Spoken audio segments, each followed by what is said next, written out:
Þá erum við komið með lið númer 15, gatnagerðargjöld 2023 og það er bæjarfulltrúi Hallbjörg Reynisdóttir sem tekur máls.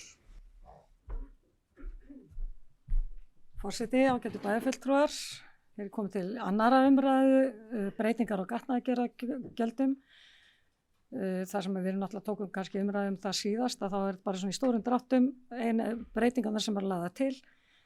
Það er að hækka gatnagerðargjald á fjölbýlishúsum upp í 15% frá 12,5% og bílakjallar lækka þá prósentunni 3,75% úr 5%. Ég ætla ekki að hafa þetta lengra núna í dag en legg þetta fram til samþykktar.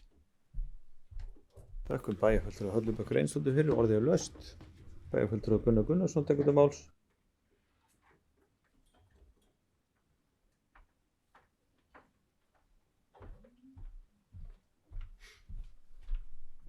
Forseti bæjarstjórnar og bæjarfulltrúar.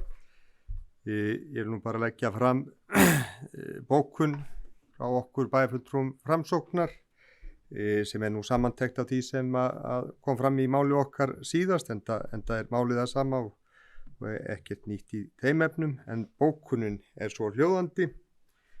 Í ljósi þess að er að ræða talsverða hækkun gatnagerðargjalda fyrir fjölbýlishús á einu bretti hefði þurft að undirbyggja máli betur. Markmið með breytingunum hafi ekki verið rökstutt að fullu, né hafa áhrif gjaldskrár breytinga verið greind nægilega vel að okkar mati. Þá gerum við athugasemd við að einungis var tekin samanburður á gatnagerðargjöldum við sveitarfélögin á höfuðborgarsvæðinu en ekki nágranna sveitarfélög okkar. Því er erfitt að svo stöddu að gera sér grein fyrir því hvernig markaðurinn kemur til með að bregðast við hækkununum og hver þá áhrifin verða á þróun húsnæðisverðs.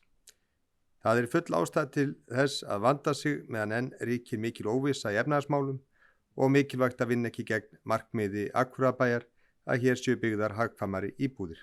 Takk fyrir. Þakkum bæjarfulltrúi Gunnar Gunnarssoni fyrir orðið laust. Ekki fleiri sem vilja tjá sig. Þá byrja þetta upp til samþykktar þau sem að samþykkja tillögu skipulagsráð hækkun gatnagerðargjalda rétt upp hönd.